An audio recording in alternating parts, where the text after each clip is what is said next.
लोकसभा के चुनाव के मुद्दे की बात की जाती है, तो वहीं पर अगर कांग्रेस की बात की जाए तो कांग्रेस राम मंदिर के प्राण प्रतिष्ठा महोत्सव में जाने से मना कर चुकी है। इन तमाम मुद्दों पर जानकारी साझा करने के लिए आज मेरे साथ मौजूद है कांग्रेस के प्रवक्ता नीलाभ शुक्ला जी हैं। सर, आपका बहुत बहुत स्वागत है। बीजेपी से गीत धीर जी है, सर आपका भी बहुत बहुत स्वागत है। वैदेही वल्लभाचार्य आचार्य हैं, आपका भी बहुत बहुत स्वागत है।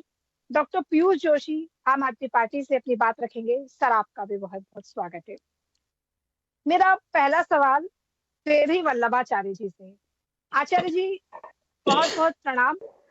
मेरा सवाल यही है कि दो शंकराचार्य इस बात पर कह चुके हैं कि हम वहां नहीं जाएंगे, क्योंकि हम सिर्फ ताली बजाने वहां नहीं जाएंगे, दूर से देखेंगे नहीं, क्योंकि जब मोदी वहां पर प्राण प्रतिष्ठा करेंगे तो क्या हम दूर से देखने के लिए जाएंगे। ये बड़ा बयान है शंकराचार्य का, जिसमें दो शंकराचार्य खुलकर विरोध कर रहे हैं इस बात का। आप इस पर क्या कहेंगे? वो दो शंकराचार्य कौन कौन से हैं? एक तो अविमुक्तेशानंद जी है, निश्चलानंद जी हैं। दोनों ने ही कहा है कि निश्चलानंद जी का तो वीडियो भी सामने आ गया है, जो लगातार ये बात कह रहे हैं कि हम नहीं जाएंगे। देखिए, इन दो शंकराचार्यों ने राम जन्मभूमि में भगवान राम के मंदिर के लिए कितना अपना योगदान किया है, जरा इस पर भी चर्चा हो जानी चाहिए। वो बताएं उन्होंने कितना कार्य किया है, वहां कितने लोगों ने बलिदान किया है, कितने साधु संतों ने बलिदान किया है, और 500 वर्षों बाद भगवान राम का भव्य मंदिर बन रहा है। तो पहले तो एक हिंदू होने के नाते, सनातन धर्म के सदस्य होने के नाते वहां भगवान राम को मंदिर में जाके दंडवत करना, ये पहला लक्ष्य होना चाहिए, पहला इनका ध्येय होना चाहिए, हर हिंदू का कर्तव्य है। और लेकिन अब देखिए, देश के राजा हैं नरेंद्र मोदी। वो राजा जो होता है ईश्वर का अंश होता है, हमारा धर्मशास्त्र कहता है, सनातन धर्म में यही माना गया है। आप काशी में चले जाइए, काशी के जो नरेश हैं उनको शिव का अंश माना गया है। वो जहां जाते हैं हर हर महादेव के नारे लगते हैं। अब उनमें ये नहीं देखा जाता उनकी जाति क्या है। तो अगर हमारे देश के प्रधानमंत्री जा रहे हैं और उत्तर प्रदेश के प्रमुख लोग जा रहे हैं और उनके सामने प्राण प्रतिष्ठा हो रही, क्योंकि वहां ब्राह्मण भी होंगे, ऐसा नहीं है, तो उसमें शंकराचार्य जी का ये कहना कि हम ताली बजाने जा रहे हैं, ये एक बड़ी छोटी बात हो जाती है। किसी भी मंदिर में प्राण प्रतिष्ठा होती है तो वहां ताली बजाने नहीं जाया जाता है, वहां श्रद्धा के साथ जाया जाता है। तो पहले तो उनको ये सोच लेना चाहिए कि ताली की बात नहीं है, ये कोई मजाक नहीं हो रहा है कि हम कोई नाटक हो रहा है कि हम वहां ताली बजाने जाएंगे। अब उन्होंने ऐसा क्यों कहा, ये अपनी उनकी सोच है। लेकिन और मैं बता दूं, हमारे यहाँ सिर्फ शंकराचार्य का ही पद श्रेष्ठ नहीं है, और भी आचार्य हैं, रामानंदाचार्य हैं, निम्बार्काचार्य हैं, वल्लभाचार्य हैं। ये सब आचार्य सभी इक्वल होते हैं। ये जब बैठेंगे तो शंकराचार्य के ही बराबर बैठेंगे। हम ये नहीं कहेंगे कि शंकराचार्य का धर्म जो पद है सनातन धर्म में श्रेष्ठ है, क्योंकि आदि शंकराचार्य महाराज ने ऐसा कार्य किया है कि हम लोगों के मन मस्तिष्क में उनके प्रति एक भावना है, तो हम शंकराचार्य को महत्व देते हैं। लेकिन रामानंदाचार्य, जगत गुरु रामानंदाचार्य स्वामी रामभद्राचार्य जी महाराज जी तो वहां उपस्थित होंगे, और भी आचार्य होंगे। तो उसमें कार्यक्रम की कोई कमी या कार्यक्रम छोटा हो जाएगा ऐसा नहीं है। शंकराचार्य जी आते हैं तो उनका स्वागत है, नहीं आते हैं तो ये उनकी अपनी मनमर्जी है। लेकिन मैंने सुना सदानंद जी महाराज ने निमंत्रण को अस्वीकार नहीं किया है, जो शंकराचार्य है द्वारिका के। उनका कोई बयान नहीं आया है अभी जी, सदानंद जी का कोई बयान सामने नहीं आया है। लिखित उनका ऑफिशियल लिखित बयान मेरे पास है, जिसका मैं अंतिम कोट बता रहा हूं। हम चाहते हैं कि अयोध्या में होने जा रहे परमात्मा श्री राम के समारोह के सभी कार्यक्रम वेद शास्त्रानुसार धर्म शास्त्रों की मर्यादा का पालन करते हुए विधिवत संपन्न हो, ऐसी भगवान द्वारकाधीश से प्रार्थना है। ये सदानंद जी श्री द्वारका पीठम द्वारका जिला देवभूमि द्वारका से प्रसारित ये पत्र है, ये मेरे पास है। ठीक है गुरुजी, पर मेरा सवाल ये है कि जिस तरीके से आचार्य ये बात कह रहे हैं, क्या वाकई ये सही है? क्योंकि मंदिर का पूर्ण निर्माण 2025 तक पूर्ण होगा और जिस तरीके से प्राण प्रतिष्ठा अभी की जा रही है, तो क्या अर्धपूर्ण निर्माण में प्राण प्रतिष्ठा सही है? और दूसरा सवाल इसी से रिलेटेड कि हमने देखा रामायण में कि जब हम कोई भव्य यज्ञ करते हैं तो उसमें पत्नी का बैठना आवश्यक होता है, लेकिन अगर मोदी जी इसकी शुरुआत करते हैं तो क्या कई विपक्ष पार्टी भी ये आरोप लगा रही थी, लगातार ये आचार्य भी ये बात कह रहे थे कि पत्नी नहीं है तो यज्ञ के पूर्ण कैसे होगा? तो वहां पर यज्ञ, पहला यज्ञ कौन करेगा, कौन उसमें शामिल होगा?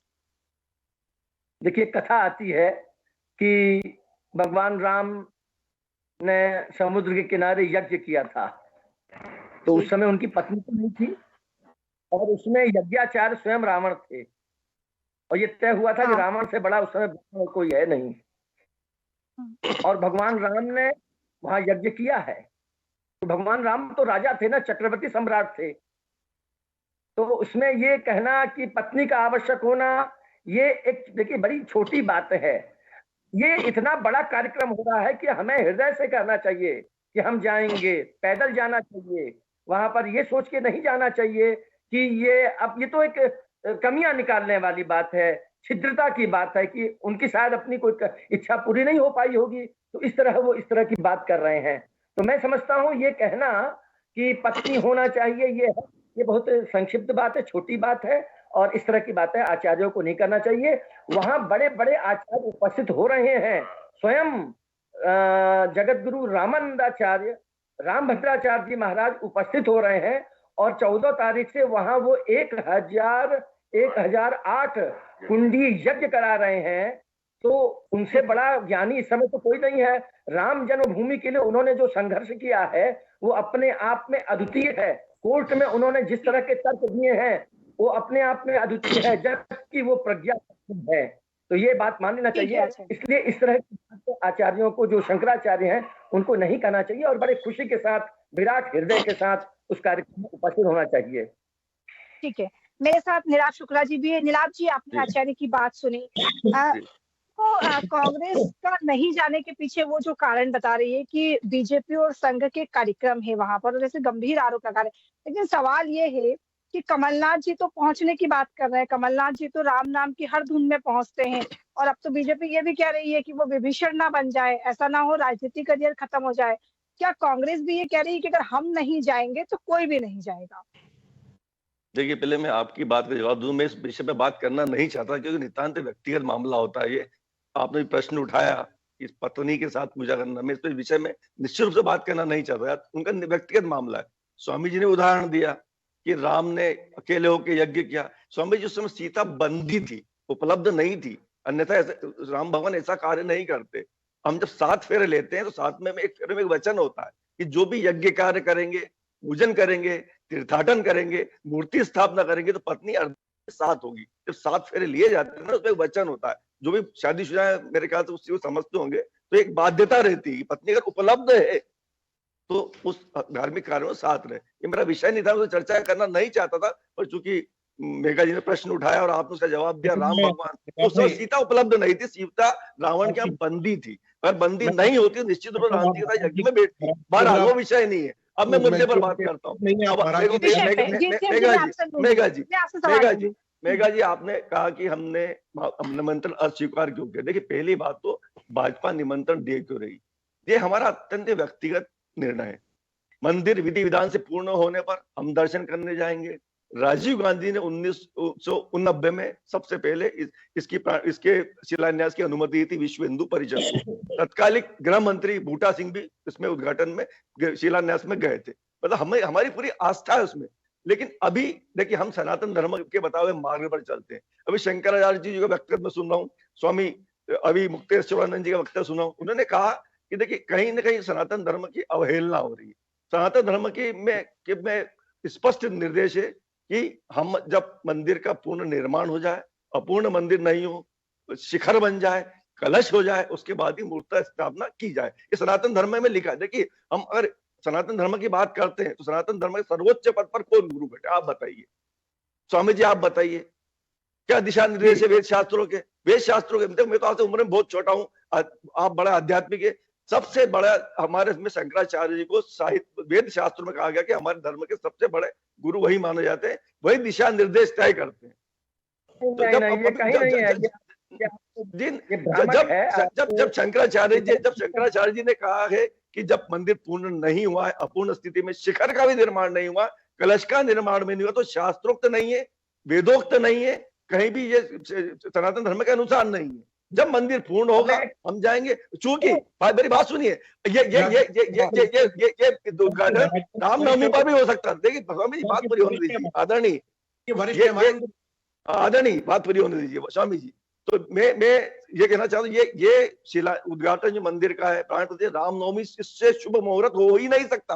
और चूंकि रामनवमी के समय आचार संहिता लग जाती, भारतीय जनता पार्टी को उसका राजनीतिक लाभ नहीं मिलता, सीधी बात है राजनीतिक इवेंट बनाया जा रहा भारतीय जनता पार्टी द्वारा, और एक तरह का सीधी बात है शंकराचार्य जी की बातों की भी अवहेलना की जा रही। तो हम तो सनातनी लोग हैं, जो शंकराचार्य जी कहेंगे, जो धर्म गुरु कहेंगे, उसको हम मानेंगे, उसके अनुसार चलेंगे।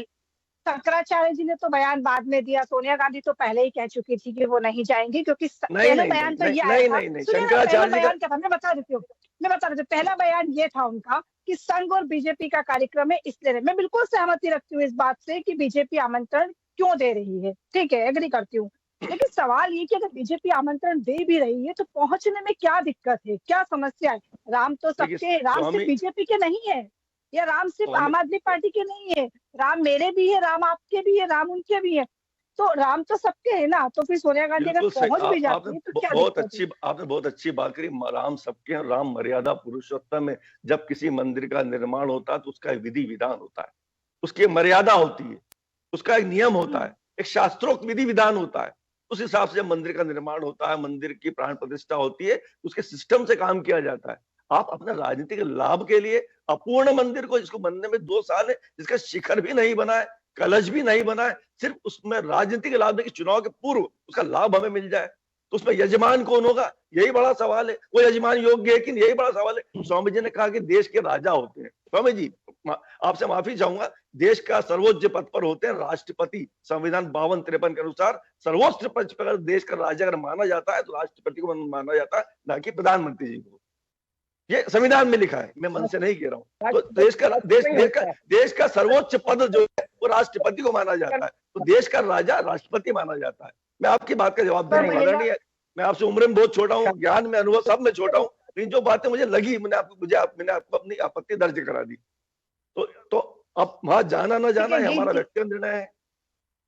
हम संविधान, हम सनातन धर्म के अनुसार ही चल रहे हैं। गिरधीर जी, मेरे जी मैं दोबारा आपके पास आऊंगी। गिरधीर जी भी है। गिरधीर जी, मेरा सवाल पहले आपसे ये है, पहली बात तो भारतीय जनता पार्टी आमंत्रण देने वाली पार्टी कौन होती है? मैं सवाल सीधा कर रही हूँ आपसे। आप लोग बार बार एक बात कहते हैं हमने आमंत्रण दिया, राम के आमंत्रण देने वाली आपकी पार्टी कौन? क्यों आप राम की तरफ से आमंत्रण दे रहे हैं? क्या ये सभी पार्टी के नेता, क्या आम जनता खुद अपने तरीके से नहीं पहुंच पाते? अगर आप कहते हैं कि राम मंदिर का भव्य उद्घाटन है तब भी ये पहुंच जाते, क्योंकि राम कहीं ना कहीं इनके भी आदर्श है, इनका भी केंद्र है, ये भी राम को पूछते। आप बार बार इस बात को टारगेट क्यों कर रहे हैं कि हमने निमंत्रण दिया, उनने अस्वीकार कर दिया? आज निमंत्रण की अगर बात की जाए तो शंकराचार्य भी तो यही बात कह रहे हैं कि जो पहले के वहां पर लोग थे, मैं आपको बता दूं, चंपत राय जी को आपने जो बनाया है बीएचपी के, उसका वो विरोध कर रहे हैं। वो कह रहे हैं कि जो वहां पे पहले के जो गुरु थे, पहले जो पंडित थे, उनको आपने बुलाया नहीं है। अब तो पंडित भी मैदान में उतर गए, वो भी कह रहे हैं कि हमको भी नहीं बुलाया। तो किस किस से लड़ेगी पार्टी? किस किस को जवाब देंगे आप लोग? मैं 1 मिनट लूंगा। एक मिनट नीलाम जी, गिरधीर जी से मुझे जवाब लेने दीजिए, 1 मिनट। हाँ गिरधीर।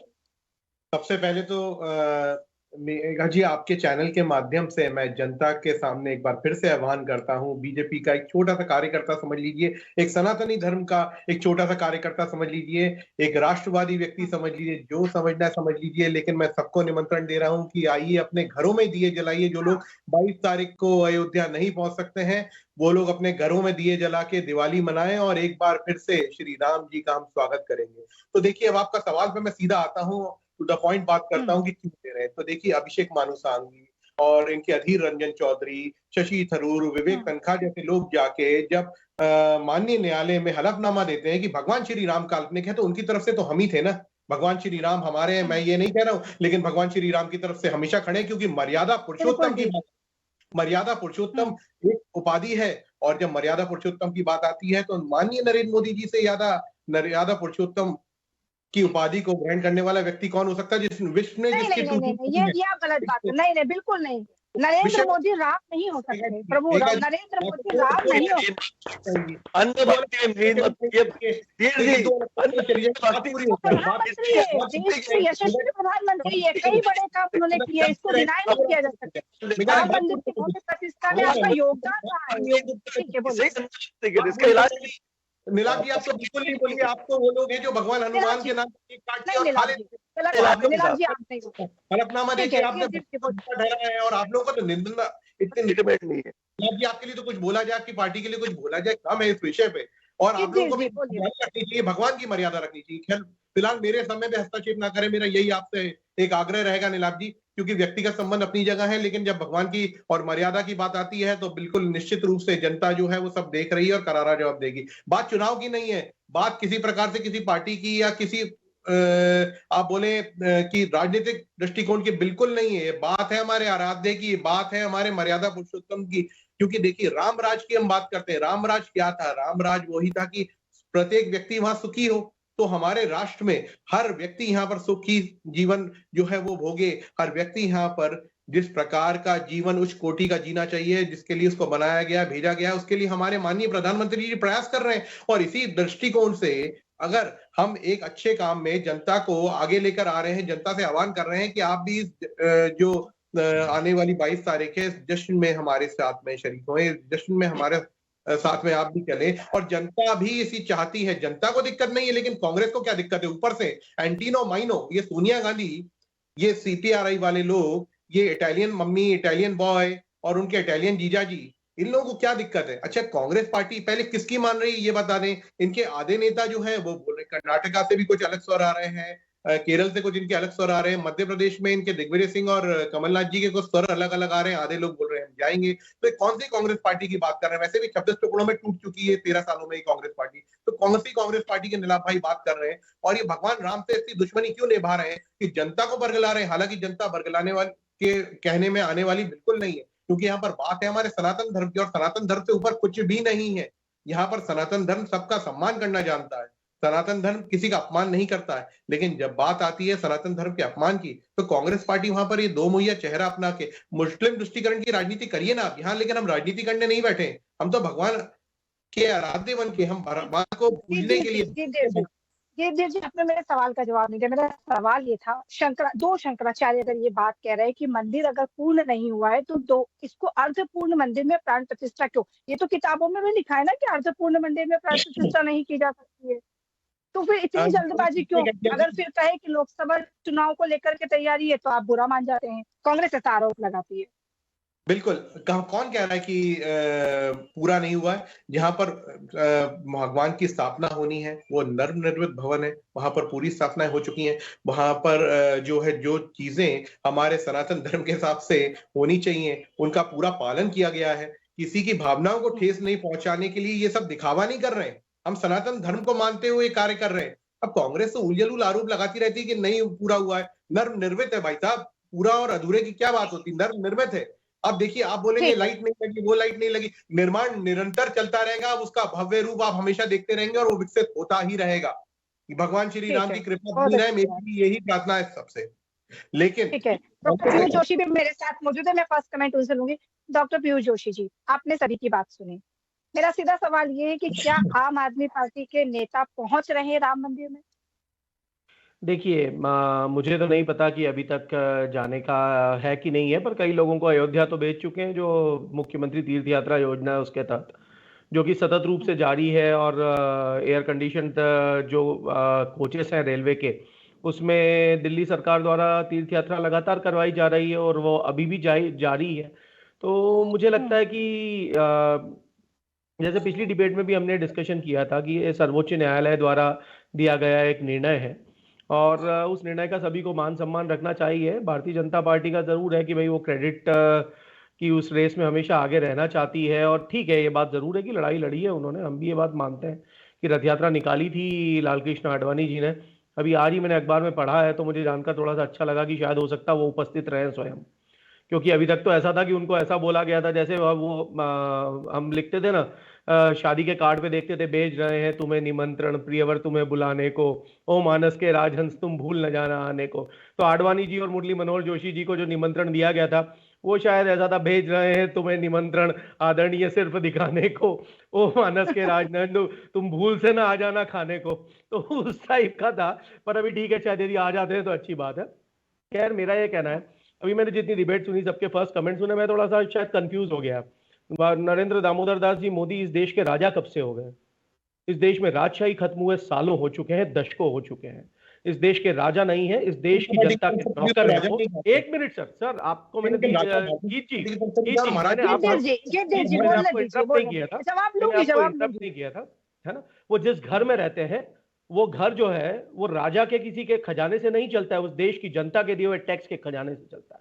वो जिस गाड़ी में घूमते हैं, उस गाड़ी का पेट्रोल डीजल, उस गाड़ी का खर्चा जो है वो इस देश की जनता के दिए हुए करों से आता है। वो जिस हवाई जहाज में घूमते हैं 8,500 करोड़ के, वो इस देश की जनता की गाड़ी कमाई का पैसा है। तो वो इस देश के राजा कहीं से नहीं है। तो रही बात ईश्वरीय अंश की, जो कि स्वामी जी ने कहा, स्वामी जी से सम्मान पूर्वक मैं बोलता हूं, ये देश आज की तारीख में संविधान के हिसाब से चलता है, और संविधान के हिसाब से वो खुद भी बोल चुके हैं कि मैं प्रधान सेवक हूं। जब वो खुद ही बोल चुके हैं कि मैं प्रधान सेवक हूं, तो राजा में ईश्वरीय अंश का वास मान के हम यदि उस दिशा को, ये यदि जनता को भ्रमित करने की कोशिश करें तो सही नहीं होता। तो राजा में जो ईश्वरीय अंश की वास की बात होती थी, वो तो हम सब जगह देख चुके हैं। कैथोलिक में भी ये राजाओं का अपना जो राज्य है, साम्राज्य है, उसको बनाए रखने का एक ढकोसला था। ये मिस्र से लेके हम नीचे तक देखते जाएं तो हम रोम से देखें कि भाई कैथोलिक चर्च ने किस तरीके से उसके अंदर आने वाले राजाओं को ईश्वर का दूत मान लिया था, ईश्वर का पुत्र मानना, कहना शुरू कर दिया था।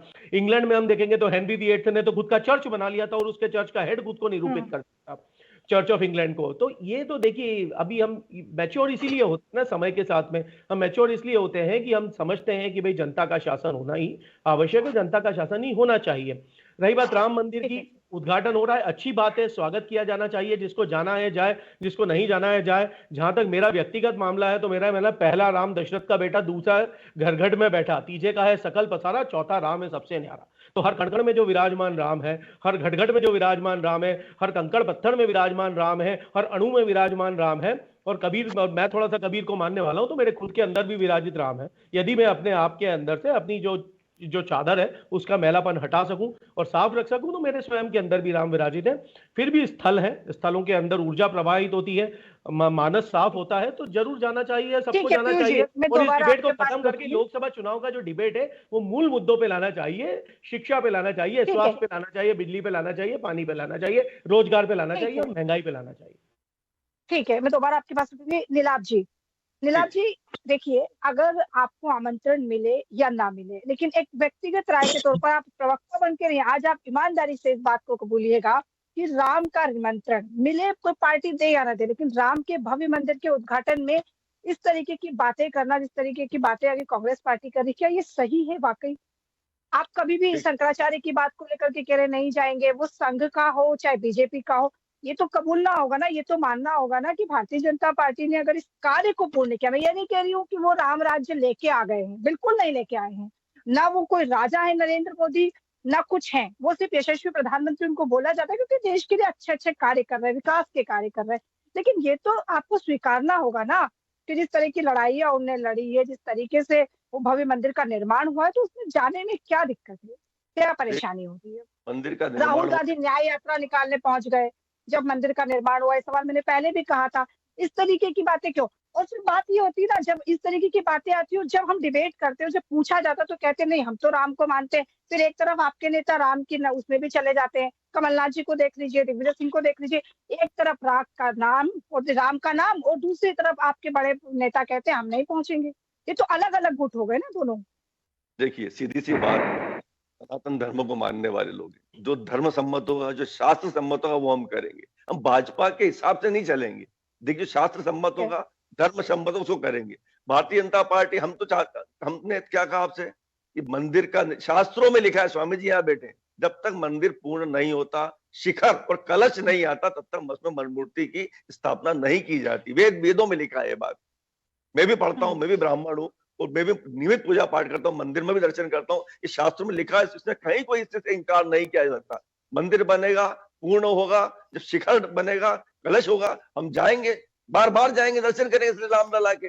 भारतीय जनता पार्टी अपने चुनावी लाभ लेने के लिए रामनवमी के पहले ही आचार संहिता न लग जाए, उसके पहले ही लाभ लेकर एक व्यक्ति को राजा मानते हुए उसका उद्घाटन करना चाहती है, मूर्ति प्रतिष्ठा वो करना चाहती है, उसका इवेंट बनाकर उसका सीधा लाभ लिया जा रहा है। जबकि शंकराचार्य, मेरी दो शंकराचार्य जी नहीं जा रहे, ये दिर्जियां सामने बैठे, आप सोनिया गांधी पर उंगली उठा रहे हैं, वो नहीं जा रहे हैं, आप खड़गे जी पर उंगली उठा रहे हैं, वो नहीं जा रहे हैं, तो क्या नहीं मानता, नहीं जाना चाहिए। पर्याप्त समय दिया है, अमन सब मिल के बात कर रहे हैं, आपको भी तो शंकराचार्य जी पर भी आप उंगली उठाएंगे क्या?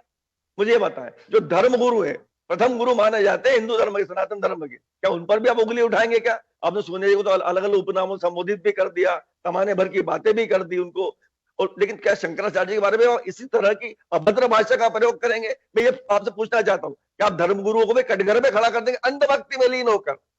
उन्होंने स्पष्ट मना किया कि नहीं जाएंगे हम जब तक मंदिर पूर्ण नहीं होता। सीधा तर्क है उनका, ये शास्त्रोक्त नहीं है, वेदोक्त नहीं है, धर्म के अनुसार नहीं बना है।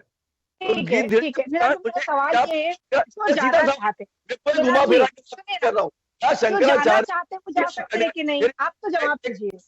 अगर कांग्रेस के वरिष्ठ नेता जाना चाहते हैं तो जा सकते हैं कि नहीं? जा सकते हैं कि नहीं? देखिए, जिसे जाना चाहिए वो जाए, लेकिन मैं या मेरे जो भी वो तब जाएंगे, मंदिर पूर्ण होगा, कलश होगा, शिखर होगा, वो शास्त्रोक्त के हिसाब से होगा, तब हम जाएंगे। मतलब जिनको जाना है वो जा सकते हैं, कांग्रेस पार्टी को इससे कोई आपत्ति नहीं है। देखिए आस्था है, कण कण में भगवान, आस्था है ये तो लोगों की। ठीक है, ठीक है, आपने सबकी बातें सुनी। देखिए, आप इसको बाध्य नहीं कर सकते, इसका उपवास नहीं कर सकते, किसी पे उंगली नहीं उठा सकते। ठीक है, आप शंकराचार्य को कटघरे में खड़ा नहीं कर सकते इस मामले में, भारतीय जनता पार्टी के लोग। अभी तो देखिए, पूरी बात सुनिए, उत्तर भी नहीं ले रहे हैं। मेरी बात सुनिए, इनके महासचिव ट्रस्टी चंपत राय जी क्या कह रहे हैं बताया आपको? क्या लाभ रहे हैं आप? मैं बात दे रहा हूं आपको, उत्तर भी नहीं ले रहे, बार-बार एक ही बात रिपीट किए जा रहे हैं, टाइम भी खराब कर रहा हम लोगों का भी, आपके टाइम करने बैठे हुए यहाँ पे। आप उत्तर लीजिए, बात आगे बढ़ाइए। आप प्रश्नों का उत्तर नहीं दे रहे हैं, आपके प्रश्नों का उत्तर हम देते हैं। बात होने दीजिए। अब जिक्र कर रहा हूँ चंपत राय जी का, नहीं है। आप ये बहुत संवेदनशील मुद्दा है, इसको हम अच्छे से बात करें तो ही जनता भी समझ पाएगी, ऐसे में वॉइस भी क्लियर नहीं आएगा।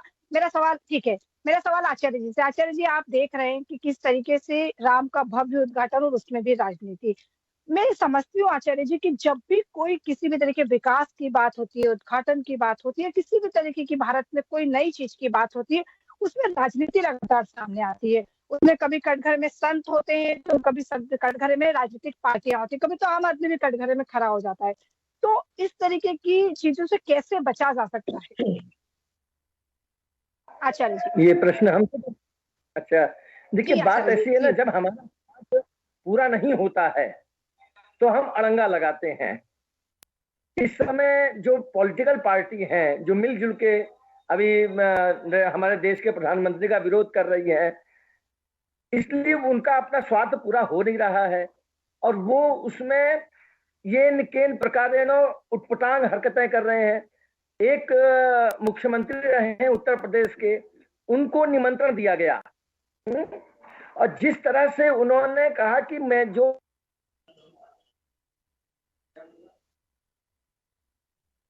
आचार्य जी का कॉल डिस्कनेक्ट हो गया। जी जी आचार्य जी, ये बात है, आपको निमंत्रण मिल रहा है, स्वीकार कीजिए।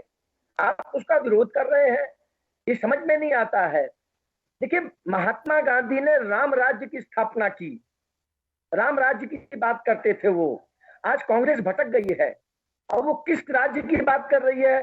वो अब भगवान राम का मंदिर बन रहा है, तो उसको सोचना चाहिए कि यहाँ से हमें एक लिंक मिलना चाहिए। अब उसने तो कह दिया भगवान राम काल्पनिक है, अब वो भटकी हुई है, और तमाम अजीब से तर्क देते हैं ये लोग। और मैं समझता हूं कि ये तर्क देने से इनका पतन ही होगा और कुछ नहीं होगा। भविष्य इनका जो है गर्त में है। अगर आप चाहते हैं कि भारतवर्ष में तरक्की हो, विकास हो, आज हम कितने आगे बढ़ रहे हैं, आज हमारे देश के प्रधानमंत्री किस तरह से आगे बढ़ रहे हैं, और अगर उनका ये केन प्रकार विरोध किया जाए तो ये शुद्र मानसिकता है। और मैं सभी पार्टियों से कहूंगा कि आप खुल के सामने आए। देखिए, मैं उदाहरण देता हूं मालदीव का। मालदीव की विपक्षी पार्टियां जो है सरकार का विरोध कर रही हैं, वहां तत्काल वहां के 3 मिनिस्टर, ठीक है, शायद गुरुजी का कॉल डिस्कनेक्ट हो गया है।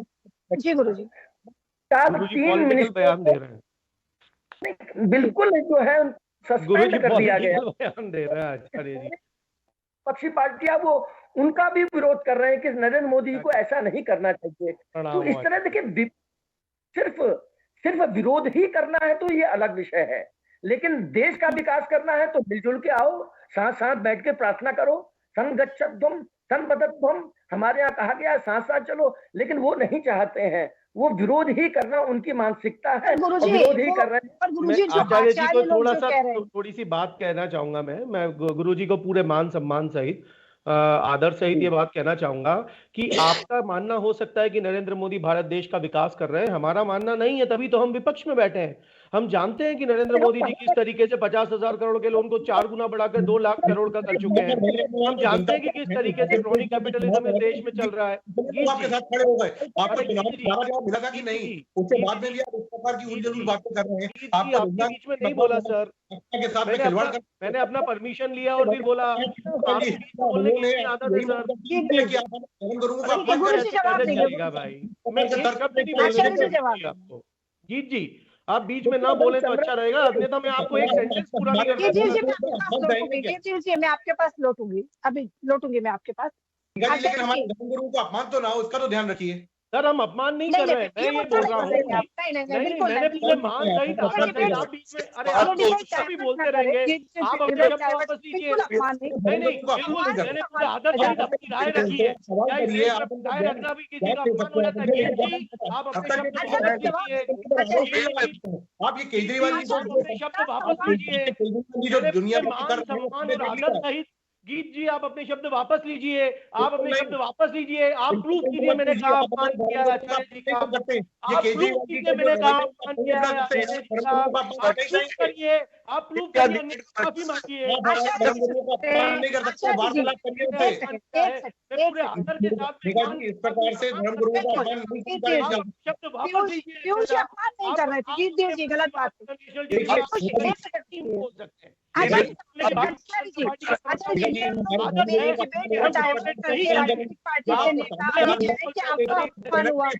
रखा जा रहा है। आप झूठ बोल रहे हैं, आप झूठ बोल रहे हैं। आप एक तो चोरी ऊपर से सीना चोरी कर रहे हैं। क्लियर बताइए कि आपको क्या मंशा थी? आचार्य जी से जवाब लेते, आचार्य जी से जवाब लेते। आचार्य जी एक सेकंड, आचार्य जी राजनीतिक पार्टियां यहीं पर आपस में लड़ने लगी, कह रही कि आपका अपमान हुआ। क्या एक सवाल पूछने से आपकी क्या राय है इस पे? क्या वाकई आपको अपमान लग रहा है ये सवाल पूछना? मैं अपने देश के प्रधानमंत्री के विकास की बात कर रहा हूँ। वो इतना विकास कर रहे हैं कि आज हम सूरज के करीब पहुंच रहे हैं। हमने दक्षिण चंद्रयान भेजा, चंद्रयान चंद्रमा के उस भाग में उतरा जो वहां का दक्षिणी भाग था, अंधेरा भाग था। आप ये नासा ने स्वीकार किया है हमारी उपलब्धि को, ये समझना चाहिए। और जहां तक विपक्षी पार्टियों का बात है तो मैं ये कहूंगा कि उन्हें अगर उनके घर में उनको नोटिस मिलता है तो उनको कोर्ट का सम्मान करना चाहिए। अगर उनको कोई बुलाता है कि भैया हमारे ऑफिस में आ जाओ और तुमने कहीं भ्रष्टाचार किया है तो हमें जरा बता दो, तो उसमें पहुंचना चाहिए। पार्टी के सदस्य हैं इसलिए मैं उनसे ये कह रहा हूँ कि उनको वहां जाना चाहिए, तब पता चलेगा कि आप क्या कर रहे हैं। ये राजनीतिक बयान है। ये बीच में आप हस्तक्षेप क्यों कर रहे हैं पीयूष जी? ये राजनीतिक बयान है सर, राजनीतिक बयान। वो धार्मिक बात बोलेंगे, हम मान के साथ में उनकी बात करेंगे, पूरे आदर के साथ में उनकी बात करेंगे, पर राजनीतिक बयान है हर राजनीतिक। ठीक है पीयूष जी, हर राजनीतिक पार्टी को अपनी बात रखने का पूर्ण अधिकार है, तो वहीं पर धर्म गुरु भी अपनी बात अपने तरीके से बिल्कुल रख सकते हैं, बिल्कुल रख सकते हैं, हम आदर के साथ सुनेंगे, बिल्कुल बात है। हाँ, पीयूष जी ने भी जो सवाल उठाया तो वो आचार्य से यही था कि वो नहीं मानते इस बात को कि राम राज्य का। ठीक है, विपक्ष पार्टी नहीं मानती इस बात को। मेरी बात सुनिए, ये उनका बयान सकता है, लेकिन आचार्य जी का अपना विषय वो अपनी बात रख सकते हैं। नीलाभ जी एक सेकंड, पूरी डिबेट डाइवर्ट कर दिया गया ऐसा लग रहा है। मैं डिबेट कर रही थी इस मुद्दे पे। नहीं मेरी बात हो क्या रहा है कि डिबेट नहीं चल रही, ऐसा लग रहा है कि ये प्रवचन चल रहा है और हमें चुपचाप मुंह पर उंगली रख के सुनना है। तो ये बाध्यता थोड़ी है। अगर डिबेट होगी तो बात भी होगी, चर्चा भी होगी, आपकी बात को सुना भी जाएगा, आपकी बात सुना भी जाएगा, उसमें मान अपमान कहाँ हो गया? मेघा जी आपत्तिजनक शब्द आपत्ति लेते हैं। जी मेरा सवाल आपसे सीधा है। पहली बात इससे तो बात होगी। आप पूरा किसी की हमारे घर में कभी कोई शादी होती है तो हम एक सेकंड हमारे घर में कभी कोई शादी होती है तो हम आमंत्रण भेजते हैं। सही, आप मानते हैं इस बात को? आमंत्रण क्यों भेजा जाता है? क्योंकि हमारे घर में शादी है, वो हमारी अपनी है, वो पर्सनल है। राम मंदिर का आमंत्रण क्यों भेजा जा रहा है? क्या राम मंदिर पर्सनल है? क्या राम बीजेपी के हैं? क्या राम उन पार्टी के हो गए हैं? कांग्रेस पार्टी ऐसा आरोप लगा रही है आपके ऊपर कि ये आमंत्रण भेजने की आवश्यकता भारतीय जनता पार्टी को क्यों पड़ी।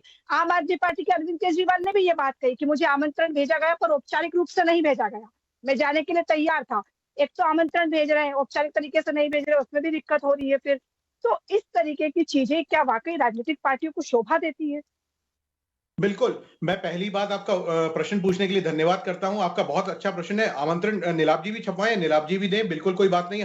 मैं तो घर जाके नीलाभ जी को आमंत्रित करने के लिए तैयार हूं, मैं पीयूष जी को आमंत्रित करने के लिए तैयार हूं। लेकिन मैं ये भी आग्रह करूंगा कि पीयूष जी भी अपने 10 पड़ोसियों के घर जाएं, उसमें नीचे अपना नाम लिखें पीयूष जी, नीलाभ जी अपना नाम लिखें। कहां किसी को दिक्कत है? भगवान श्री राम जो है हमारे आराध्य, इनके भी आराध्य, हम तो ये मानते हैं। लेकिन हाँ, जिसको सनातन धर्म का अपमान करने की मर्यादा या भगवान श्री राम की जहां जिनको मर्यादा पुरुषोत्तम कहा जाता है, उनका अपमान करने की अगर किसी को रहमत होती है तो फिर उसके साथ करारा जवाब भी दिया जाएगा। ये वाली बात भी है। ये मैं एक सनातन धर्म के एक व्यक्ति होने के नाते कह रहा हूं। लेकिन नीलाभ जी को किसने रोका? ये भी आमंत्रित करें लोगों को। पीयूष जी को किसने रोका? ये भी आमंत्रित करें। लेकिन हाँ, अगर ये कर नहीं रहे और हम कर रहे हैं आमंत्रित, अगर इसमें तकलीफ होती रहे, तकलीफ ये अपनी तकलीफ अपने पास रखें। हम तो अपना काम कर रहे हैं और उसमें लगे रहेंगे। भगवान श्री राम हमारे पूज्य हैं और उनके लिए हमें जो करना होगा वो हम करेंगे। हम राम बारात निकालते हैं, हमारे लिए हम दिवाली जैसा पर्व है वो। भगवान राम आ रहे हैं, एक नया मंदिर बन रहा है। अगर किसी का नया घर बनता है, आपने घर का उदाहरण दिया था, मेघा जी आप ही बताइए, अगर नया घर बनता है तो उसके लिए क्या तिथि निर्धारित की जाती है कि इस तारीख को करें? जब भवन तैयार हो गया, जब हमने पूछा, 4 लोगों से बात हो गई, हमारा मन है, आप निर्माण कर लेते हैं। आप बोल रहे हैं राजीव गांधी जी ने ये किया और फलाने ने हमारे बूटा से क्यों नहीं किया? उस टाइम पे आपने चावल भेजे क्या घर पे? आप लेकर गए थे क्या पीले चावल? आप कितने लोगों के घर पे आज नीलाभ जी वो कह रहे हैं कि आप भी आमंत्रण छपवा दीजिए ना, इतनी क्या तकलीफ हो रही है? आप अपने पार्टी के लोगों को कहिए जाइए राम मंदिर में। सुनिए, दिन कितनी अच्छी बात बोली, हमारा मन है। अरे आपके मन से चलेगा क्या?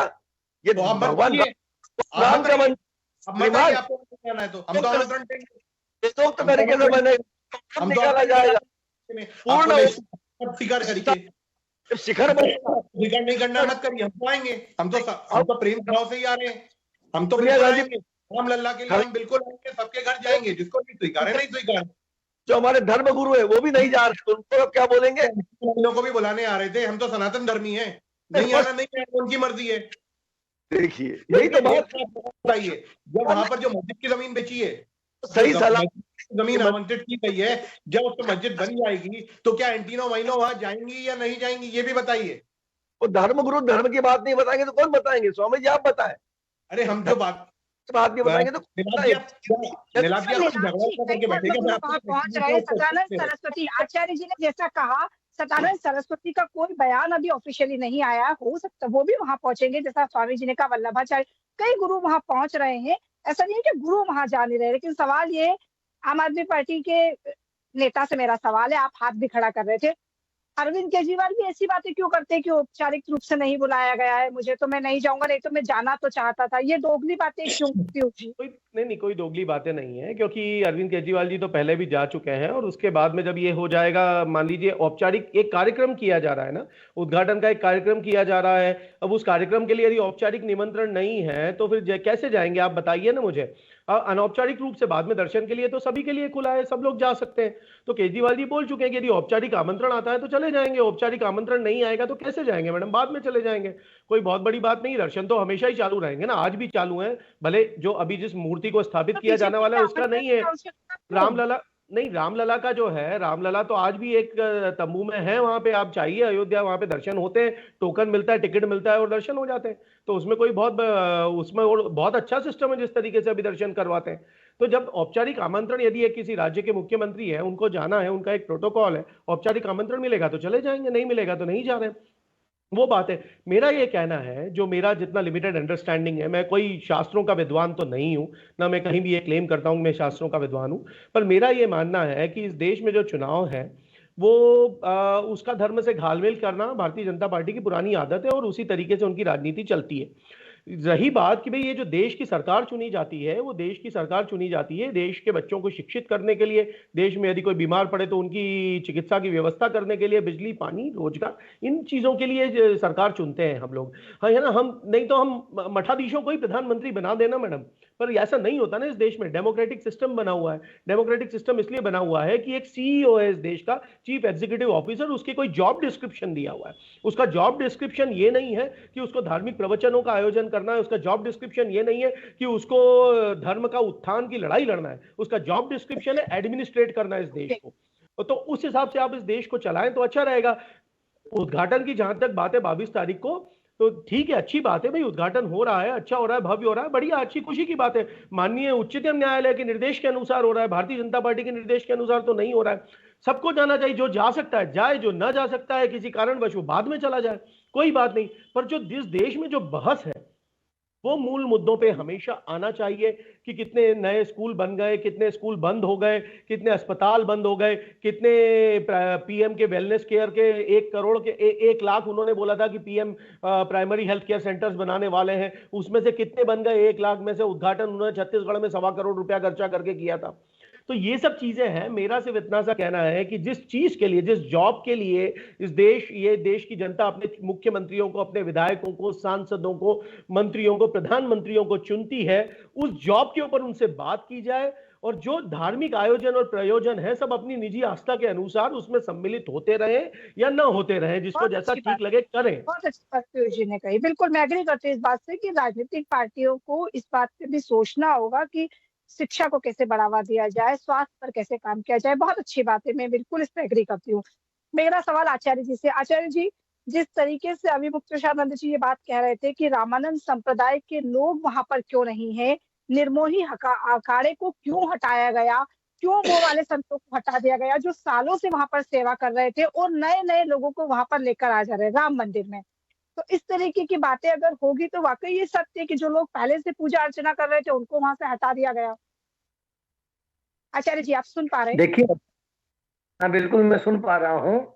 पहली बात तो यह है कि आपने स्वामी अभिमुक्तानंद जी महाराज की जो बात की ना, वो शंकराचार्य नहीं है, वो अखाड़े के द्वारा शंकराचार्य नियुक्त नहीं हुए हैं। उनके जो बड़े गुरु भाई हैं सदानंद जी महाराज, वो शंकराचार्य हैं और द्वारका पीठाधीश्वर हैं। वो उन्होंने अपने गुरु जी का स्थान ग्रहण किया है, उनको नियुक्त किया गया है, संप्रदाय ने भी नियुक्त किया है और अखाड़े द्वारों ने भी नियुक्त किया है। ऐसा कुछ नहीं है, हर साधु उसमें सम्मिलित है। रामानंदाचार्य स्वयं वहां पर 14 तारीख से यज्ञ करा रहे हैं, 1008 कुंडीय। जगतगुरु रामानंदाचार्य स्वामी रामभद्राचार्य जी महाराज हैं, अनेक संत हैं, अनेक जो है अखाड़े वहां उपस्थित हैं। आपके अयोध्या जी में तो अनेक अखाड़ों का निर्मोही अखाड़ा नहीं है गुरुजी, निर्मोही अखाड़ा नहीं है वहां पर, ऐसा कहा जा रहा है। किसी का कोई, मैंने क्या कहा प्रारंभ में कह दिया था, अगर किसी का व्यक्तिगत स्वार्थ पूरा नहीं होता है तो वो नाराज हो जाता है। हम सबको प्रसन्न नहीं कर सकते हैं। हमें ये सोचना चाहिए कि ये भगवान राम का मंदिर बन रहा है। जब भगवान राम थे तो क्या निर्मोही अखाड़ा था? ये अखाड़े द्वारे कोई नहीं थे। इसलिए आज हमको सिर्फ राम भक्त के नाम पर वहां एकत्रित होना है, वहां भगवान को दंडवत प्रणाम करना है, उनकी स्तुति अर्चना करनी है। और हमें इस बारे में नहीं सोचना चाहिए कि हमारा टैग क्या है, हमारा पद क्या है, इस विषय में बात नहीं करना चाहिए। भगवान राम का भव्य मंदिर बन रहा है 500 वर्ष बाद, हमें इस पर प्रसन्न होना चाहिए और घर घर दीपक जलाना चाहिए। हम किसी व्यक्ति की बात नहीं करते हैं और सबको उसमें उपस्थित होना चाहिए, चाहे वो कांग्रेस हो, चाहे वो अन्य पार्टी हो, चाहे वो राजनीतिक दल हो, चाहे वो मुसलमान। बिल्कुल ठीक है। तो सुना आपने किस तरीके से गुरुजी भी ये बात कह रहे हैं कि सभी दलों को उपस्थित होना चाहिए वहां पर और सभी को जाना चाहिए, क्योंकि राम तो सभी के ही। जी गुरुजी, गुरुजी आप मुझे सुन पा रहे हैं? ठीक है, गीत धीरे जी कुछ कह रहे हैं। ठीक है जी, गीत बिल्कुल, राम सभी के हैं, राम सब में व्याप्त हैं, हर के हृदय में राम व्याप्त हैं। हमारे यहाँ कहा गया हर जीव में भगवान का अंश है, ईश्वर अंश जीव अविनाशी। तो हम उस जीव को राम का ही अंश मानते हैं, तो सभी राम के बंदे हैं, सभी को वहां उपस्थित होना चाहिए। और क्योंकि भगवान राम के जमाने में अगर मुसलमान होते तो वो भी आज उनके अनुयायी होती। मुसलमानों का दुर्भाग्य रहा कि वो 14 साल पहले पैदा हुए। ईसाई होते तो 2000 वर्ष पहले पैदा हुए, भगवान राम के जन्म जमाने में होते, त्रेता में होते तो वो भी राम के भक्त होते, क्योंकि भगवान राम का चरित्र ही ऐसा था। आप देख लीजिए, भगवान राम को राजा बनाया गया, उत्तराधिकारी बनाया गया। भगवान राम ने उनके पिता ने कह दिया तुम्हें अब जंगल जाना पड़ेगा, उन्होंने स्वीकार कर लिया। ऐसे महापुरुष भगवान राम थे। चरित्र ही अपने आप में अनुकरणीय है भगवान राम का। तो उनके जमाने में कोई भी होता तो वो भगवान का ही होता। आज जिस तरह से कांग्रेस कहती है कि भगवान राम काल्पनिक है, तो उसको भी सद्बुद्धि होती, वो कहती भगवान राम वास्तविक है। भगवान राम का चरित्र अपने आप में अद्वितीय है, हमें भी उसको ग्रहण करना चाहिए, मुझे ये कहना है। ठीक है, गिरधीर जी कुछ कह रहे थे। गिरधीर जी देखिए, मैं पीयूष जी की एक जो है प्रश्न करना चाहूंगा उनसे। और आपने केजरीवाल जी के विषय में कहा कि उन्होंने कहा है कि मुझे नहीं बुलाया गया, मैं जाऊंगा। आपने फिर स्कूलों की बात कर दी। मैं भाई साहब आपसे स्कूलों की बात भी करूंगा, सीएम राइस स्कूल की भी बात भी करूंगा, लेकिन आपको भगवान श्री राम के मंदिर पे ऑब्जेक्शन है और आप इसको सीएम राइस स्कूल से और आप अपने हॉस्पिटल से जोड़ रहे हैं। वो तो हम सब कर ही रहे हैं, लेकिन आप इसको हज हाउस से क्यों नहीं जोड़ रहे? मेरी आवाज आपको शायद ठीक नहीं आई सर। सनातन धर्म की बात कर रहे हैं।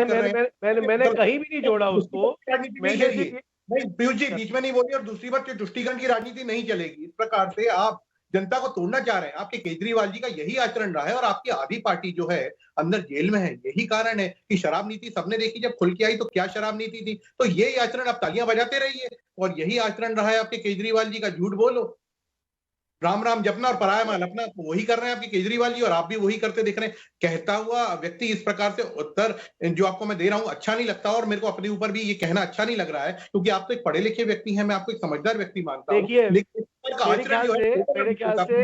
मेरे ख्याल से आपका ऑडियो डिस्टर्ब हो गया था। मैं जवाब देना चाहूंगा मैडम। तो भगवान श्री राम के मंदिर से क्या तकलीफ है? आपको एक बार जवाब देना चाहूंगा। मैं आपको एक बार जवाब देना चाहूंगा। बोलिए कि जितने स्कूल बन जाते। मेघा जी हम तो यहाँ पर राम मंदिर, एक मिनट, अयोध्या में श्री राम का जो स्थापना हो रही है, इस प्रकार का आचरण आप कैसे? समय लगता होगा समझाने में, मुझे समझने में इतना टाइम नहीं लगता। ये यहाँ पर कितने कार्य होने वाले हैं जिससे अयोध्या को एक अलग तरीके की एक पहचान मिलने वाली है, जिसके लिए कहीं ना कहीं अयोध्या वंचित रहेगी। आप दे दूं सर आपको पहचान मिलने वाली है, उससे समय की अपनी सीमा है। नहीं, एक जवाब तो मैं देना चाहूंगा आपको। मेरे ख्याल से मेरा ऑडियो ठीक से नहीं मिला। मैंने ये बोला था कि भाई अच्छा भव्य आयोजन हो रहा है, सबको जाना चाहिए, सब अपनी अपनी जाना चाहिए, मैंने ये बोला था। पर मैंने बोला भाई इस देश में जिस वजह से नेताओं को चुना जाता है, पदों पे बिठाया जाता है, जो जॉब डिस्क्रिप्शन संविधान द्वारा प्रदत्त है उनके लिए, उसके ऊपर बात की जानी चाहिए। हमने कहां ऑब्जेक्शन लिया? हमने बोला खूब जाइए, अच्छे से जाइए, एक बार नहीं 10 बार जाइए, सब लोग जाइए, दर्शन कीजिए, खूब दर्शन कीजिए, सरयू में डुबकी लगाइए, स्नान कीजिए, कौन मना कर रहा है भाई? और अच्छा है, सबको जाना चाहिए। एक अच्छा टूरिज्म डेवलप भी होगा वहां पे, इकोनॉमी भी फ्लरिश होगी, अच्छी बात है। तो कहां हमने मना किया? अब क्या है, इनको एक रटी रटाई लाइन दे दी गई है ऊपर से, एक ब्रीफ मिला इनको कि बस लगातार ये बोलते रहे कि भगवान राम से क्या आपत्ति है, भगवान राम के मंदिर से क्या आपत्ति है, अरे आप क्यों तुष्टीकरण की राजनीति कर रहे हो। अरे ये ब्रीफ छोड़ दीजिए, ये पुराना हो गया ब्रीफ, अब नई बातें कोई आपत्ति नहीं है। भगवान राम से भगवान राम हमारे सबके आराध्य हैं, अच्छा मंदिर बनना सब चाहिए, क्या प्रॉब्लम है? जो ब्रीफ दे रखा है ना, वो ब्रीफ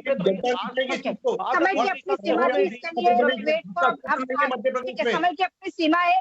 सभी राजनीतिक पार्टियां जुड़ी और आचार्य जी जुड़े, आप सभी का बहुत बहुत धन्यवाद। आप देखते रहिए साधना न्यूज मध्य प्रदेश।